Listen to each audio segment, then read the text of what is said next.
Hello everybody, and thank you for watching my third video.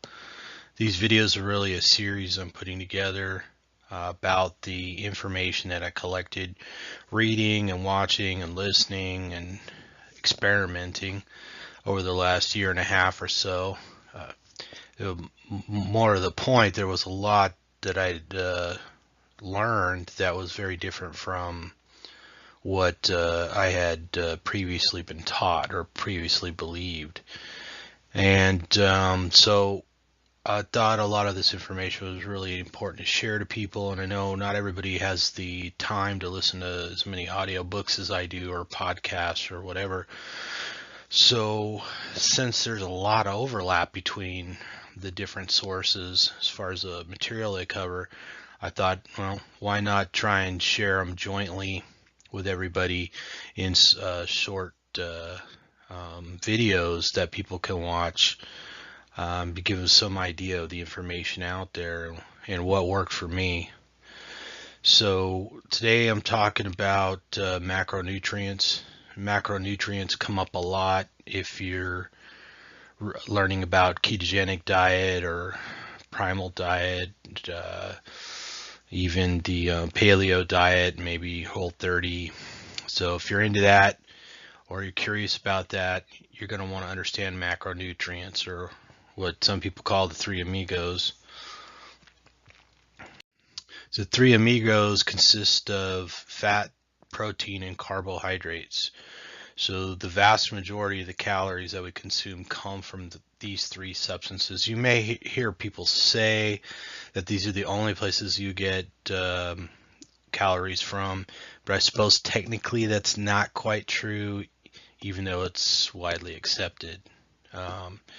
There's some exceptions, but they're kind of outliers, so they're not necessarily all that important, but they're certainly worth understanding. Especially, I like to think that I do my best to understand things on a detailed level and not just a superficial level, especially important things like health. Like I like to say, if you don't have your health, what do you have, right? I certainly didn't coin that phrase. But I think it's a good one. I'm not a huge fan of living my life by little sayings, but it's a nice reminder. So on we go with macronutrients, understanding fat, protein, and carbohydrates. In the future, I will make individual videos about each of these macronutrients and where you might find them. But like I said, they're the primary sources for our calories, and you'll find that the ratio in which we consume them, as well as the quality of the individual macronutrient, can make a big difference in your health. And I've heard this said, and I'm starting to agree that probably 80% of our health and fitness is dependent on nutrition or diet, and about 20% is actual exercise. And of course, without decent nutrition, you can't exercise very well, especially as you get older. You've got to have good nutrition in order to stay active. Can we get calories from something else? Yes. Um, Someone took me to task for this recently because I said, that we get all our calories from those three macronutrients, which technically isn't true. And a good example is alcohol or ethanol. Ethanol is the type of alcohol that we drink in beverages, and we find it as ingredients and other things. Um, you can get calories from it. I know a lot of people like to say, oh, alcohol is a sugar and it's a carbohydrate, and it's not really, because it's not how your body burns it, and that's really what counts in the end. You know, when it comes down to it, alcohol is a poison. So let's say you're having food and alcohol, your body's going to process the alcohol first. It's going to convert it in the liver to something else, and then that's going to be burned as fuel, essentially. So there's a pecking order. You'll find that there's a pecking order in the other macronutrients as well. So see here, fat has 9 calories per gram. Protein has 4 calories per gram, and carbohydrates have 4 calories per gram. And I think the fact that fat has 9 calories per gram was one of the reasons why people tended to avoid it in the past, because they feel, oh, less food is giving me more calories, which is probably going to make me fatter. I've heard that argument before. I don't know if anybody argues it that way anymore, but it's not really the case. I mean, you could sneak in some extra calories that way, but for the most part, I don't think that's the problem people have with managing their body fat or their weight. And of course, you see at the bottom there, alcohol is 7 calories per gram, so it's kind of a heavy hitter as far as caloric density. But on average, most people don't consume that much alcohol, so it's not necessarily a big concern for people who are carefully controlling their diet, because hopefully they're not drinking too much alcohol. Though it comes up, people don't like to give up their alcohol. Most of the time when somebody has a problem with alcohol that relates to sugar, it's because they're drinking their alcohol in something sugary, or they're drinking beer, which is full of maltose or something like that, which is a sugar from malt. So anyways, I'll be doing a video on fat, protein, and alcohol, because it does come up a lot. But here you can get some idea of how many calories you're getting from these macronutrients. And you can kind of see that protein and carbohydrates might seem like a bargain, because you could essentially eat more of them and get fewer calories. But at the same time, especially carbohydrates don't make you feel as satisfied. So in the end, most people are more likely to overeat. That comes up a lot in many of the books that you'll read on the subject. So going forward, it's important to remember these 3 substances, right? Fat, protein, and carbohydrate. If you're eating any kind of food with a label on it, you should read. It's going to basically deal with the ratio or the quantity or the daily recommended amount of each of these substances. As you'll see later on, it's generally recommended that you don't eat packaged food with a label or a barcode, because it's going to be less natural or less wholesome or more contaminated. But truth is, not too many people in the Western world are going to eat non-packaged foods entirely. And it's a good place to start wrapping your head around what you're eating. Read those labels. And of course, I think an entire video on reading labels is probably in order, because everything's not as apparent as we'd like it to be. So, and some people just need a little information to help them turn that corner. Since we have macronutrients, we also have micronutrients. And micronutrients includes things like vitamins, minerals, and many other chemicals that our body needs, or that might be poisonous. But there's a very, very long list of them. And we're all probably familiar with things like vitamin C and vitamin A and D and B and E, and minerals, maybe like selenium and zinc and copper and iron and all that, which are minerals / metals that are essential to health. And then especially when you start talking about plants that are used for seasoning, they're generally considered very high in micronutrients. Good stuff. So a lot of those things that we use for flavor in their natural plant form are actually pretty good for you, at least in theory, because they contain chemicals or compounds that are thought to be beneficial to health. Now, it's argued by many that plants present just as many problems as they can potentially cure, because plants do indeed have defense mechanisms, and later on we'll learn about things like lectins And the fact that plants, when they detect that they're being munched on by a predator, they oftentimes change their flavor profile so that they're less tasty to try and preserve themselves. So, as much as we've been told that eating fruits and vegetables is good for us and it's going to make us live forever and all that, isn't necessarily always the case. And there are plenty of people who just don't eat any at all, and they're very healthy. If you think about it, if you eat animals, the animals, for the most part, eat the plants. So you might very well be getting what you need from eating the animals who ate the plants for you. At least that's one of the popular theories, and I'm inclined to think that that is true to a large extent. So back to the macronutrients, just to remind you, it's fat. Um, if you're going to eat healthy fats, obviously there's different qualities of fats, proteins, and carbohydrates. There's high quality, there's low quality, there's synthetics. In the ketogenic world, most people eat things like pig fat or lard, coconut oil, beef or beef tallow, um, and of course, there's some lamb and chicken in there. They tend to be leaner animals. Wild game tends to be leaner animals.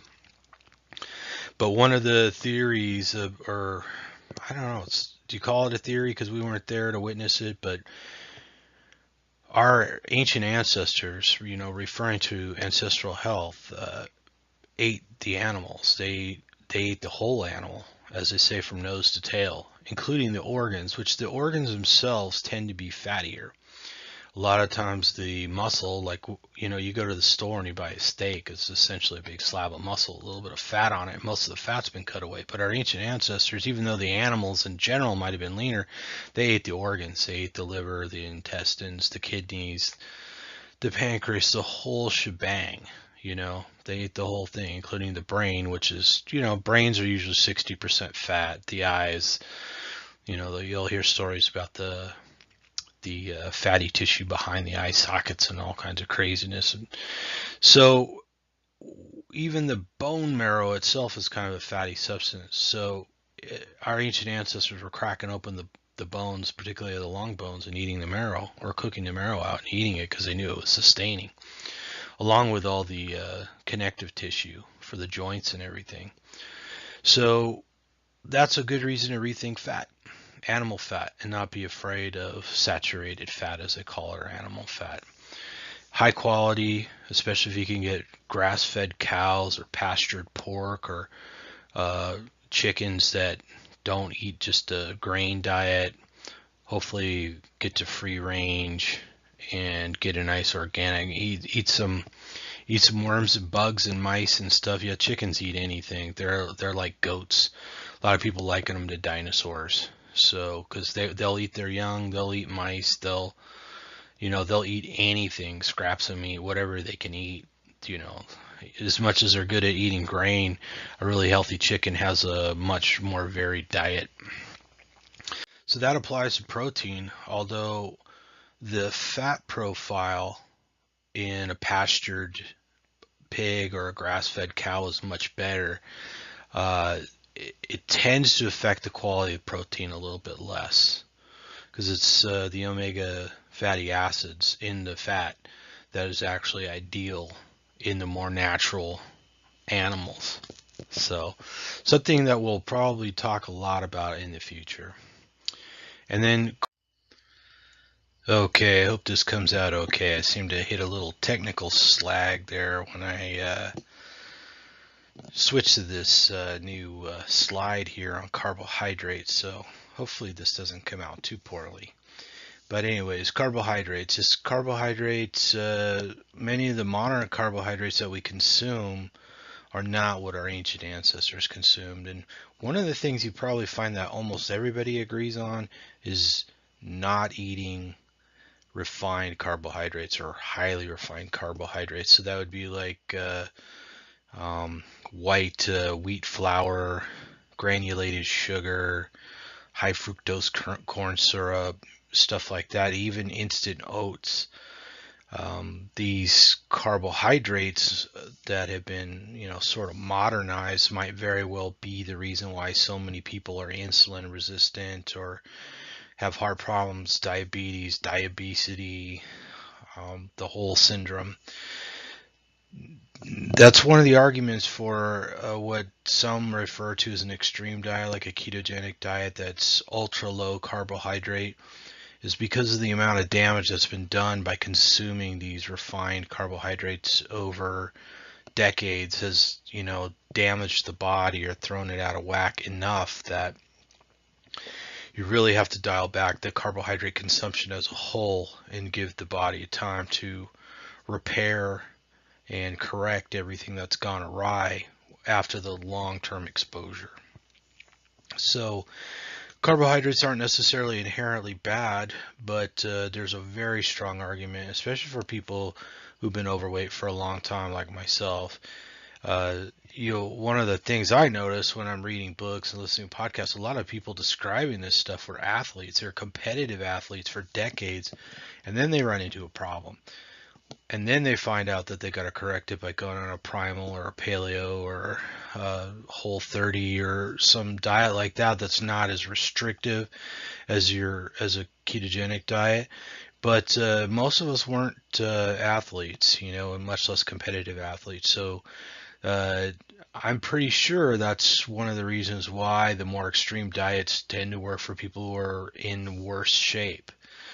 So anyways, the other problem with carbohydrates these days is the source of the carbohydrates themselves, which would be modern wheat, or it's often called dwarf or semi-dwarf wheat, is a relatively recent invention and is very different from any of the ancient wheats.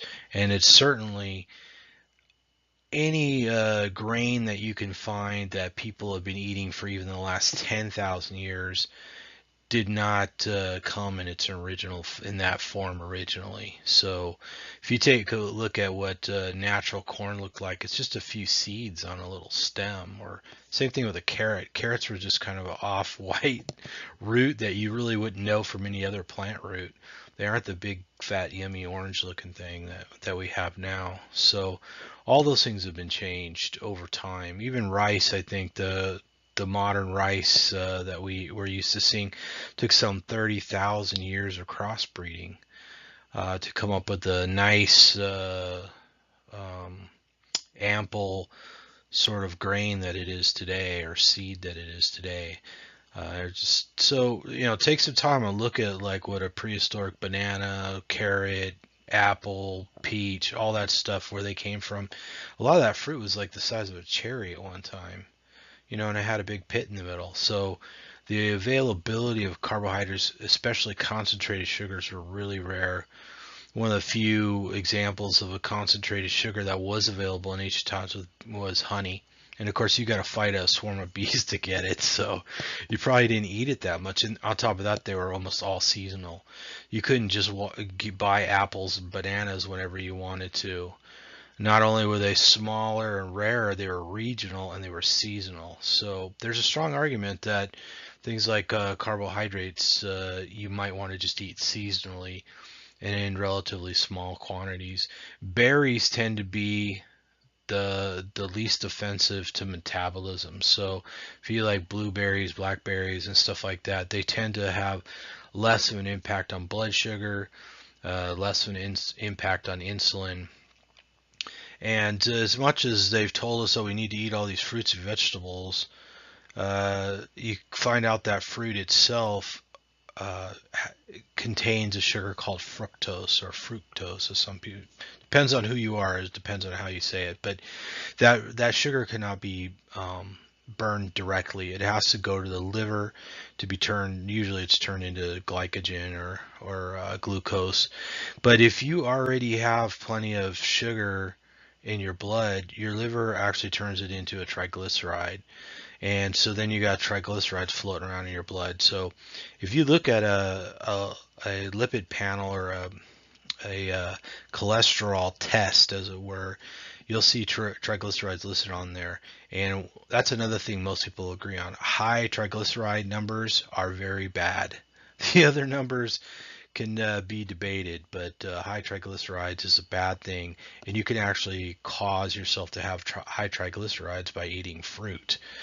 Just eating a lot of fruit or eating a bunch of other carbohydrates or sugars and then eating fruit will raise your triglyceride levels. So that's another fascinating fact that I find out, that eating a bunch of fruits and vegetables isn't necessarily your friend. And that was actually one of the biggest problems I had.